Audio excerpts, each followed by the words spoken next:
Thank you, everybody. Merci beaucoup. First of all, thanks to my friend and colleague in Parliament and your representative for Nanaimo, Alberni, James Lunny, Dr. James Lunny, for that warm introduction.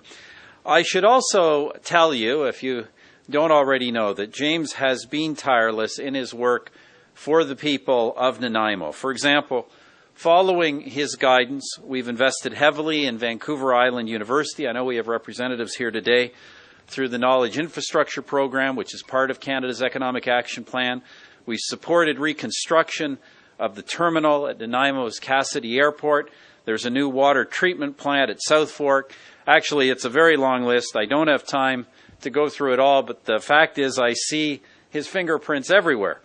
And believe me, ladies and gentlemen, when I tell you, no riding could have a more committed and dedicated member of Parliament than Dr. James Lunny. So please give him a hand for his efforts.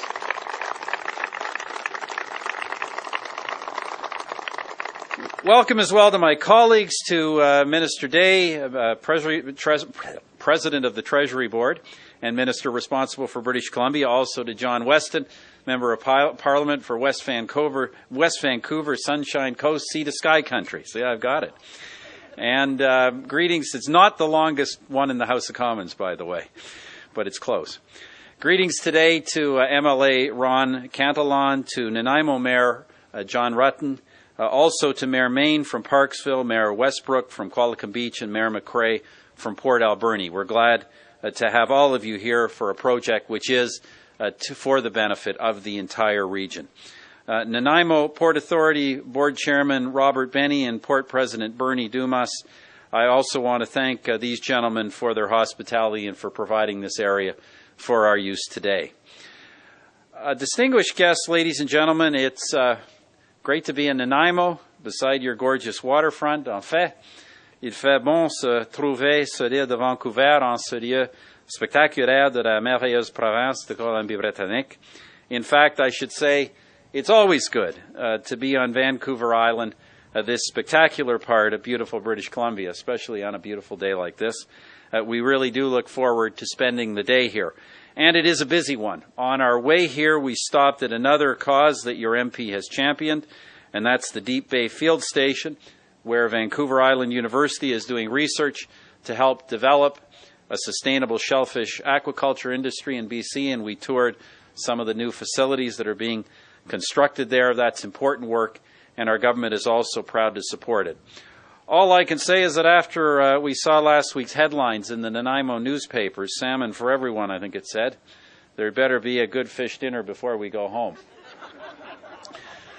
But first, ladies and gentlemen, we have pleasant business before us. You know, there are two ways to understand the enormous popularity of Vancouver Island and the BC coast as tourist destinations. One is to look at the numbers.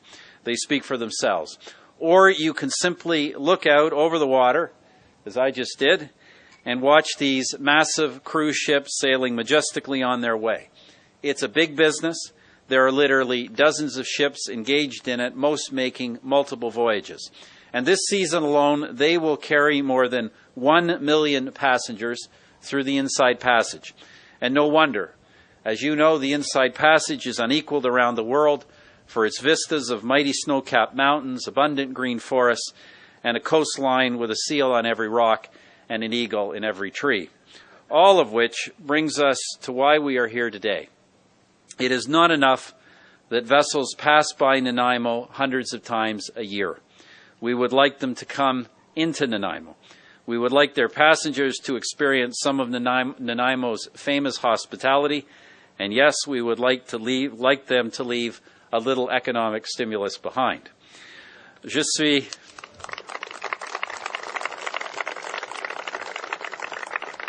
suis donc très heureux d'être ici aujourd'hui pour souligner le début de la construction d'un terminal flottant dans la zone du quai général de Nanaimo, un projet financé par le Plan d'action économique du Canada. I'm therefore very pleased to be here today to help mark the start of construction of a floating cruise ship terminal in the Nanaimo Assembly Wharf area.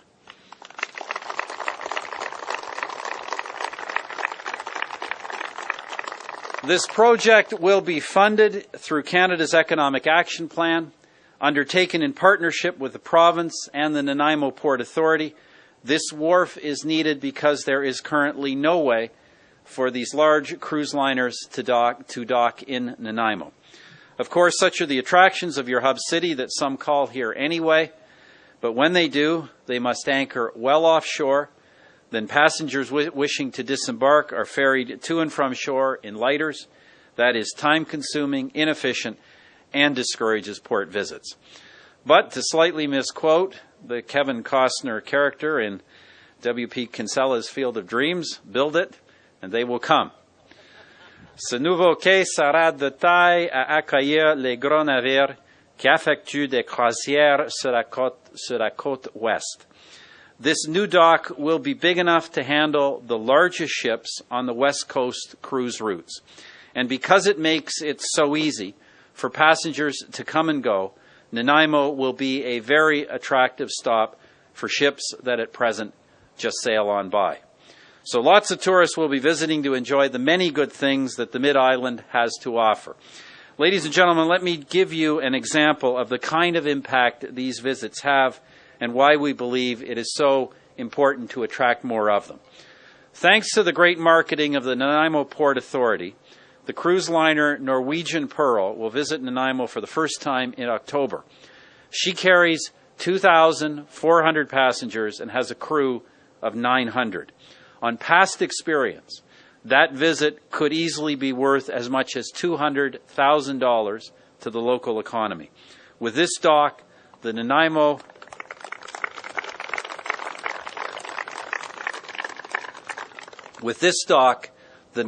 Port Authority hopes to attract up to 30 such visits every season.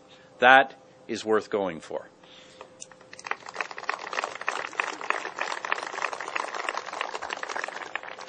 Les activités suscitées à quai par de tels navires de croisière assureront la santé et l'intensité du tourisme dans la région pendant des années.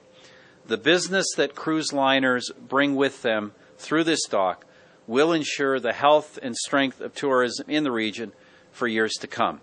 This important development is also being funded through Canada's Economic Action Plan. Like other worthy Mid-Island projects we have supported, it means jobs now and lasting benefits for communities.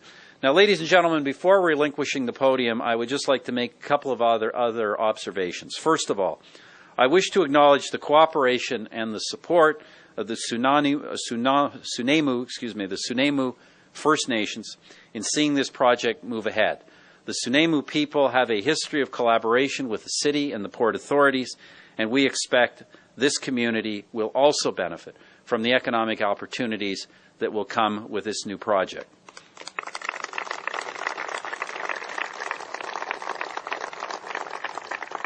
And I should also say this about Canada's Economic Action Plan. As you know, it is our government's response to the worst economic recession since the Second World War.